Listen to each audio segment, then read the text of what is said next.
I miss Frankie Lindor, one of my favorite Indian players of all time. I love the kid. Again, I think a 1 year in New York. It's you see this in a lot of sports that teams sign these big stars in the first year, it just doesn't happen. It just everybody thinks they wasted money, blah blah blah. But it takes a while, especially in baseball when there's so many routines in baseball and comfort level in baseball, not just on the field, but the fans, the clubhouse attendance, preparing spring training, everything's different.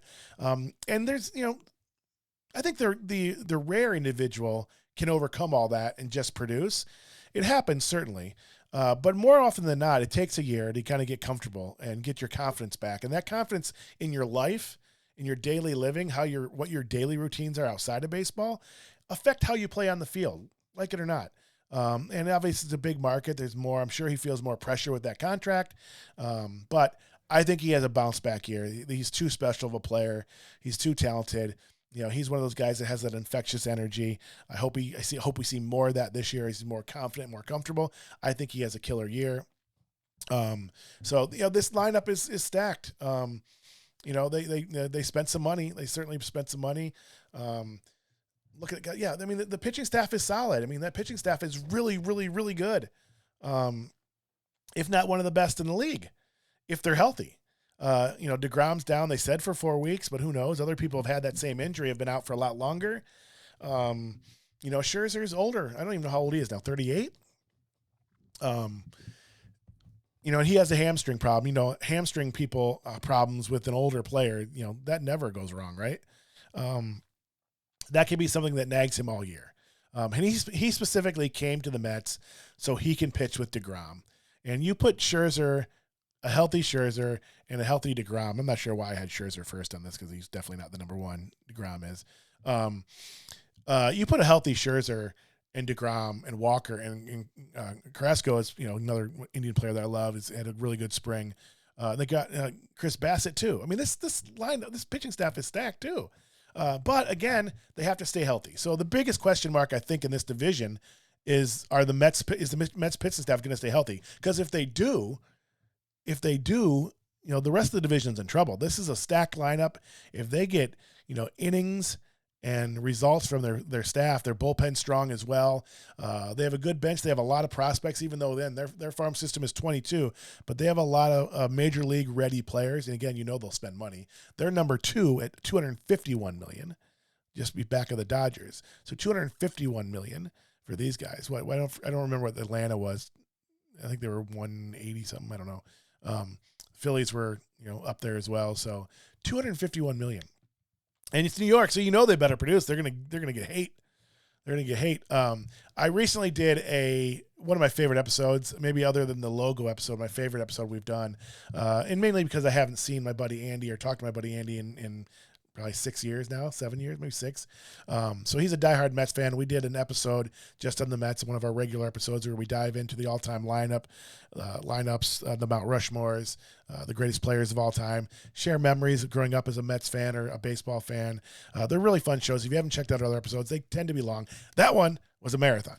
That one was like a 3-hour episode. I don't think we even started talking about the lineup until like an hour into the show, just because we hadn't caught up. We had like 5 minutes in the pre-show in the green room, and that was it. So it was a lot of catch up, but that's a fun show to watch. He's a diehard Mets fan, really knowledgeable sports guy.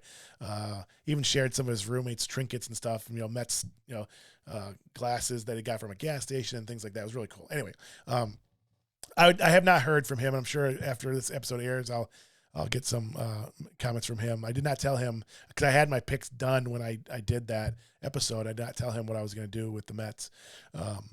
So again, this is a killer team. What do I have them at? I have 94 and 68. Now, can this team win 104 games? Yes. They definitely could. Just same thing as the Phillies, same thing as the Braves. I think, the likeliness of the Mets staying healthy and finishing in first is less likely than the Braves finishing first. I'll acknowledge that.